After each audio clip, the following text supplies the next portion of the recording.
comes down from heaven, and they want to do no water comes out of the shower. It goes drip, drip, drip.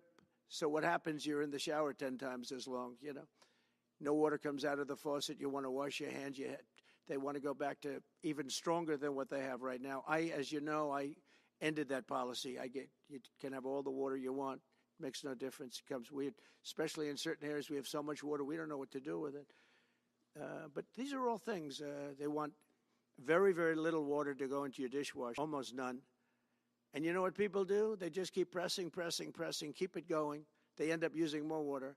Likewise, washing machines. They want in your washing machine to have very little water coming out of the washing machine. So when you wash your clothing, you have to wash it 4 times instead of once.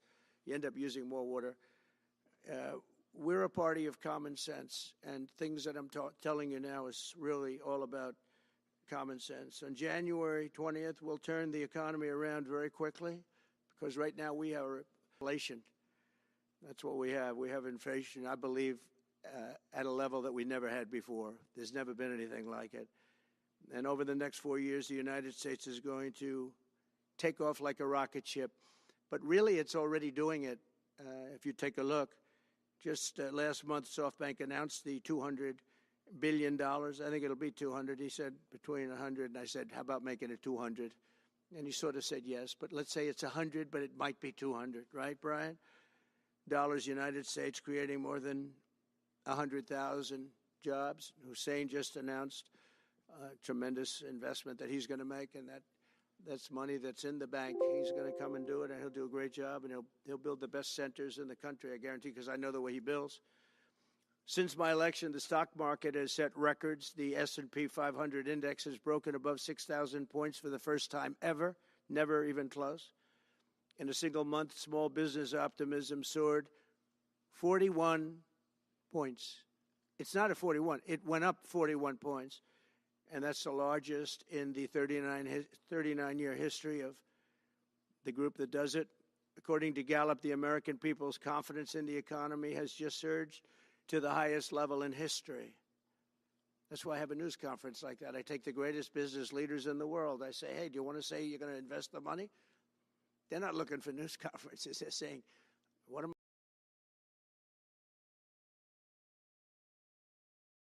I doing here? They go in and they invest money, but it's good to know where the smartest business people in the world are investing, and they're investing in the United States. So we've done this all in 2 months of not being there. We haven't been there. And it's pretty amazing, and we think we're going to do some really great things, really great things. We're being respected again all over the world. The Panama Canal.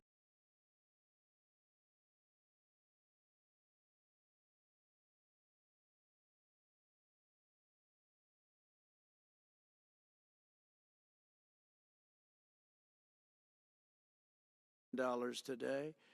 We lost 38,000 people. Think of it, 38,000 people, they died from malaria.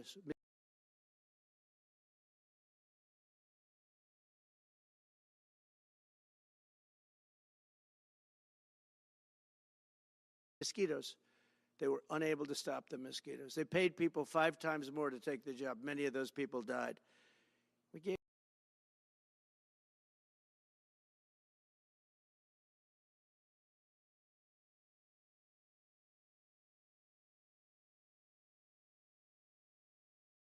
it away for $1. The deal was that, they have to treat us fairly. They don't treat us fairly. They charge more for our ships than they charge for ships of other countries. They charge more for our Navy than they charge for navies of other countries.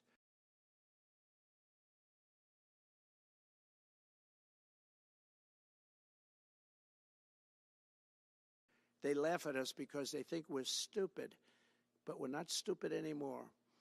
So the Panama Canal is under discussion with them right now. They violated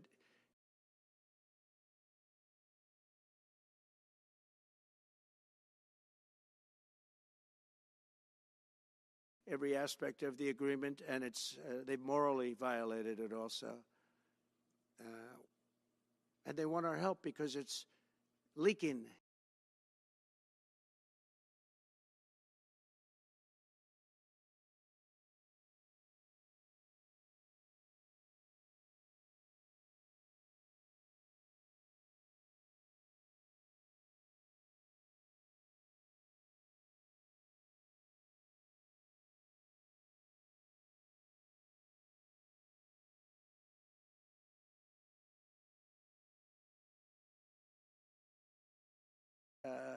not going to happen. They've overcharged our ships, overcharged our Navy. And then when they need repair money, they come to the United States to put it up. We get nothing. Those days are over. Working with the Republican majorities in Congress, we'll cut taxes, slash regulations, raise wages, and boost incomes at a pace the world has not seen before, and certainly not from our country. We had a big chunk of it for the first 3 years prior to COVID coming in my administration. We had the greatest economy in history. We cut the most regulations in the history of our country, and I did that all in 4 years, by 4 times more than any other president cut. We did that in 4 years, and we were just getting started. We'll impose new tariffs so that the products on our stores will once again be stamped with those beautiful words, made in the USA. And we are not treated well, as you know, by Canada. Canada is subsidized to the tune of about $200 billion a year for things. They don't essentially have a military. They have a very small military. They rely on our military. It's all fine, but, you know, they got to pay for that.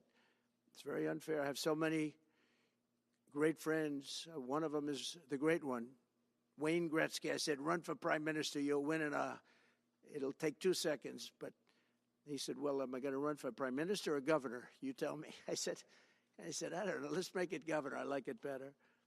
But no, something's going to have to be done. Same thing with Mexico. And we help Mexico a lot. They're essentially run by the cartels. And can't let that happen. Mexico's really in trouble, a lot of trouble. Very dangerous place. And we're going to be announcing a future date pretty soon. We're going to change, because we do most of the work there, and it's ours. We're going to be changing, sort of the opposite of Biden, where he's closing everything up, essentially getting rid of $50 to $60 trillion worth of assets. We're going to be changing the name of the Gulf of Mexico to the Gulf of America, which has a beautiful ring that covers a lot of territory. The Gulf of America, what a beautiful name. And it's appropriate. It's appropriate. And Mexico has to stop allowing millions of people to pour into our country. They can stop them. And we're going to put very serious tariffs on Mexico and Canada, because Canada, they come through Canada too. And the drugs that are coming through are at record numbers. Record numbers. So we're going to make up for that by putting tariffs on Mexico, tariffs. And we want to get along with everybody, but, you know, they have to, it takes two to tango.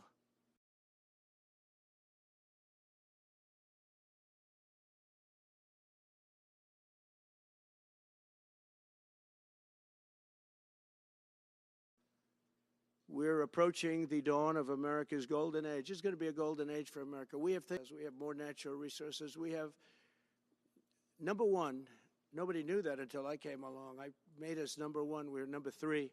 I made us number 1 in a very short period of time in drilling. And, you know, you can talk about windmills. They litter our country. They're littered all over our country, like dropping paper, like dropping garbage in a field. And that's what happens to them, because in a period of time they turn to garbage. Most expensive energy ever. They only work if you get subsidy. The only people that want them are the people that are getting rich off windmills, getting massive subsidies from the U.S. government. And it's the most expensive energy there is. It's many, many times more expensive than clean natural gas. So we're going to try and have a policy built. You know, off the coast of New Jersey, they want to build like 200 windmills. The people are going crazy. Nobody wants them, and they're very expensive. They don't work without subsidy. You don't want energy that needs subsidy. Energy is a good business. You don't need subsidy. But when you build these massive towers, I mean, they're 25 stories tall, 40 stories. They have 170 stories tall. The blades, they take 3 ships to ship them. It's crazy. They're dangerous. You see what's happening up in the Massachusetts area with the whales, where they had 2 whales wash ashore, and now they had 14 this season. The windmills are driving the whales crazy, obviously. and they had actually over, I think, 125 or something over a number of years, and we don't want that to happen. It's a disaster. It's amazing the way a true environmentalist would say, oh, we love wind. It sounds good, but that's about where it ends. You know, after 10 years, and what happens is they don't do that. They let them stand and they rust, and they say, because of the environment, I'm not a believer in this, but they say you can, because it's a certain fiberglass, that the blades cannot be buried in earth, that's an environment. So what do you do with them? What do you do with them? And I don't know if you've ever gone to Palm Springs, California, or any of these places where you have long-term windmills standing. They're a disaster. They're rusting, rotting, closed, falling down. This is as you enter Palm Springs. And they put new ones next to them because nobody wants to take them down, because why should they take them down? It's very expensive to take them down, and you can't do anything with them because of the environmental protection. We'll look at that. Doesn't make sense, but that's what they say. So we are at the beginning of a great, beautiful golden age of business, and I think we're also at a golden age of common sense, because everything I'm saying to you, from a simple water faucet that doesn't allow water to come out appropriately, to all of the other elements of what we do and what we're going to do, to take pretty inexpensively. You could have extra output, which you'll sell to the public, but build it with the plant, and people are loving that idea. So we're going to have a lot of fun making America great again, and it's going to happen, I think, very, very quickly. It's already happened. So I would say this, and this has been pretty openly reported by the news. There's never been anything like what's happened in the list since we won the election. A couple of months since we won the election, the whole perception of the whole world is different. People from other countries have called, thank you. The perception of the whole world is different. We're going to have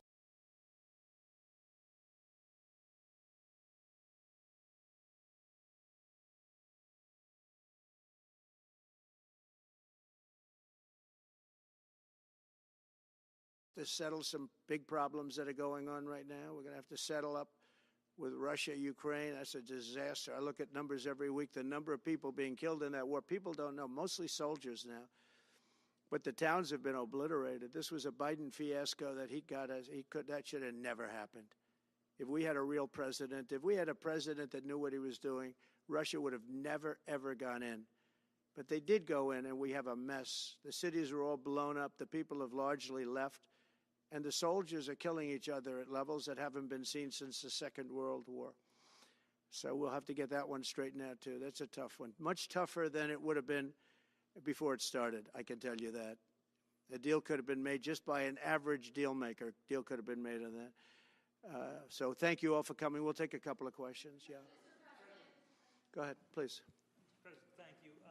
Wanted to touch on the world on fire that you mentioned, but let's start, if we could, with your references to Greenland and the Panama Canal, so forth.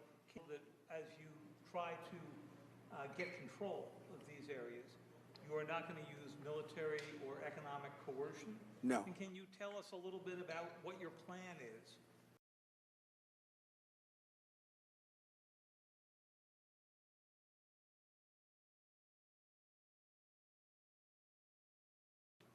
Are you going to negotiate a new treaty? Are you going to ask the Canadians to hold a vote? What is the strategy? Yeah, I can't assure you, you're talking about Panama and Greenland. No, I can't assure you on either of those two.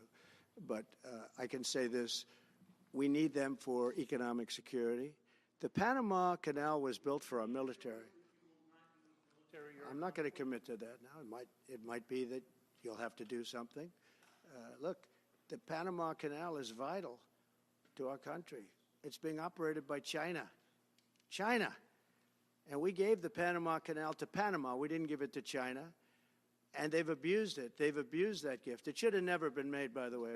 Giving the Panama Canal is why Jimmy Carter lost the election, in my opinion, more so maybe than the hostages. The hostages were a big deal.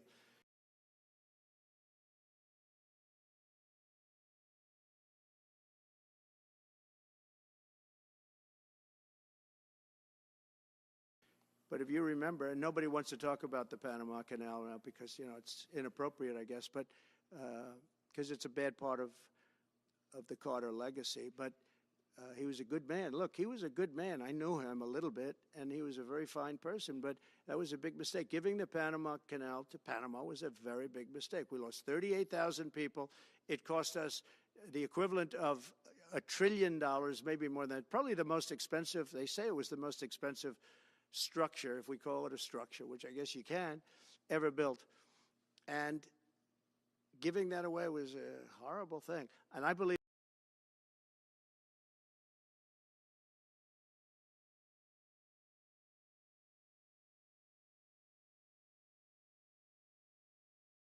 that's why Jimmy Carter lost the election. It's those two things. If I could follow up on Ukraine.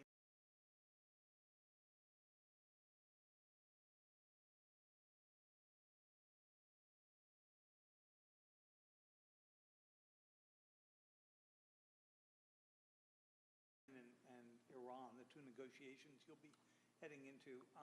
On Ukraine, you said just before it's a lot more complicated now. Much more complicated.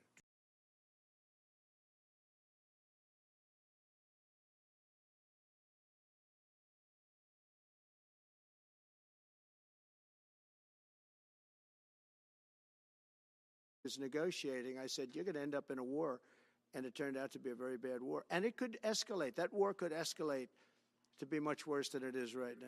They can never join NATO. Well, my view is that it was always understood. In fact, I believe that they had a deal, and then Biden broke it. They had a deal, which would have been a satisfactory deal to Ukraine and everybody else, but that Biden said, no, you have to be able to join NATO. And that's always been, and nobody knows more about NATO than I. You know, years ago when I first started this, I didn't know too much about NATO, but I got it right anyway. I said they're taking advantage. I'm the one that got, and the Secretary General was here, as you know, 2 weeks ago, saying that if it weren't for me, NATO wouldn't even exist right now, because I raised from countries that weren't paying their bills. At that time, 28 countries, 20 of them were not paying their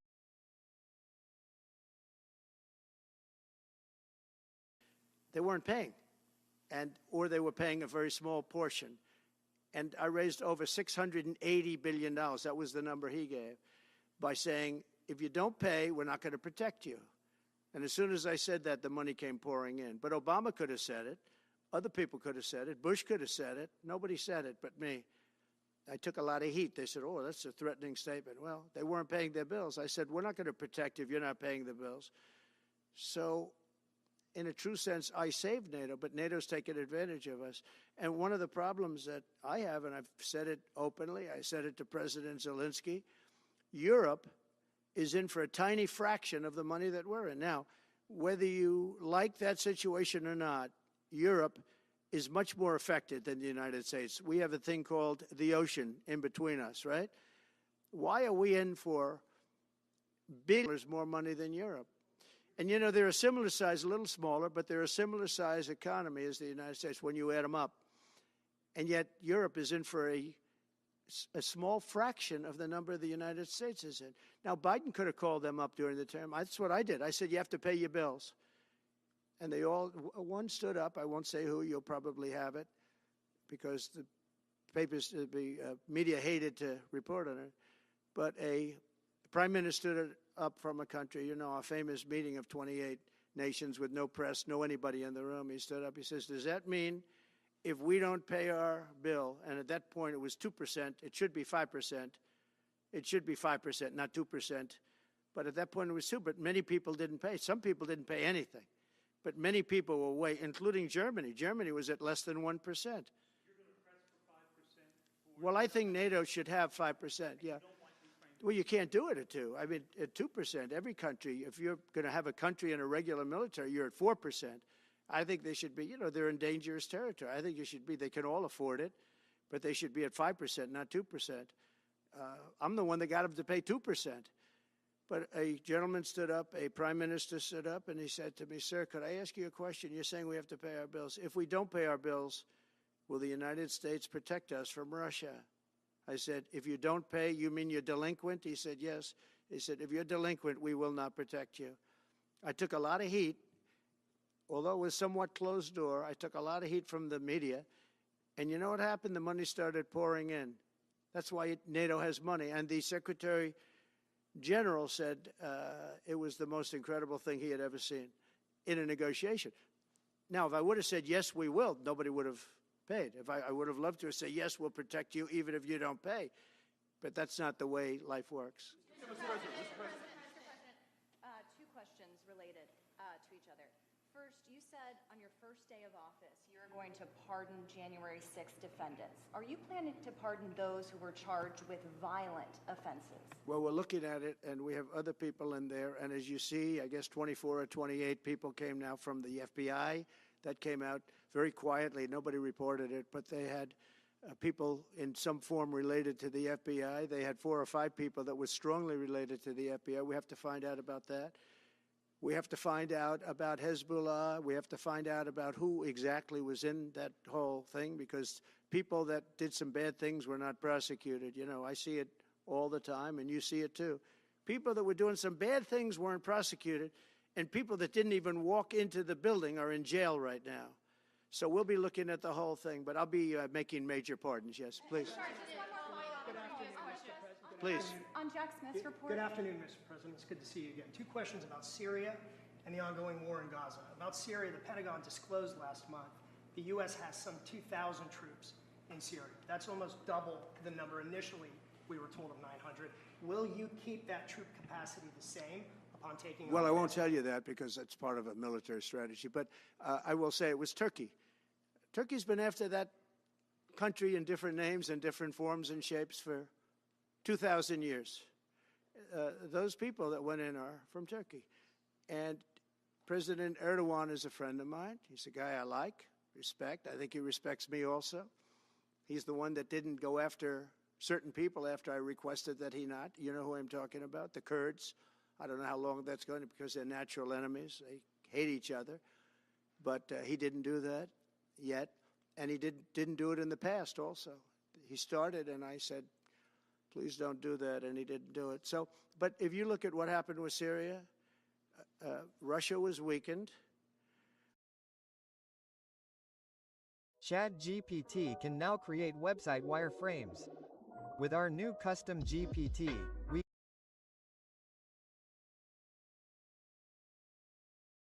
Iran was weakened, and he's a very smart guy. There's people in there through different forms and different names, and they went in and they took over, and that's the way it is. I'm sorry, I don't mean to interrupt you. Do you have concerns about HTS taking control of By the way, I Syria have at this point? the envoy here. Is that standing?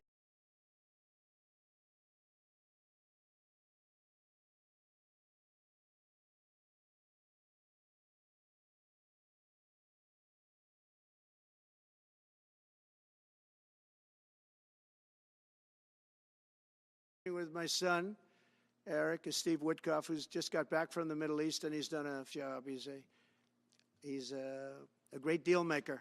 I said, what we need there is a deal maker, because nobody makes a deal. We have people that understand where the meets and bounds are, but they can't talk.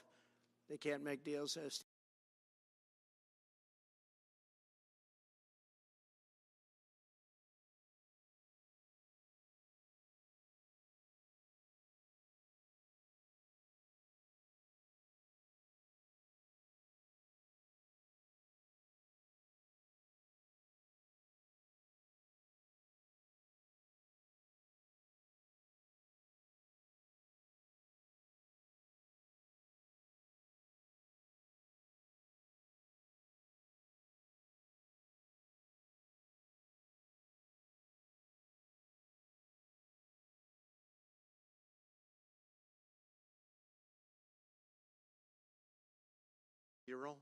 We'll have some good things to. I actually believe that we're working in tandem in a really good way, but it's the president,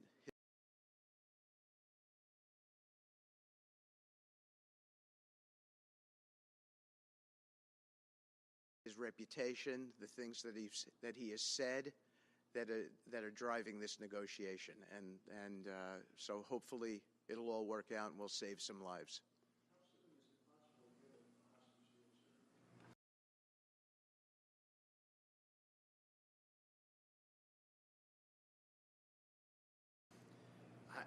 I believe we've been on the verge of it.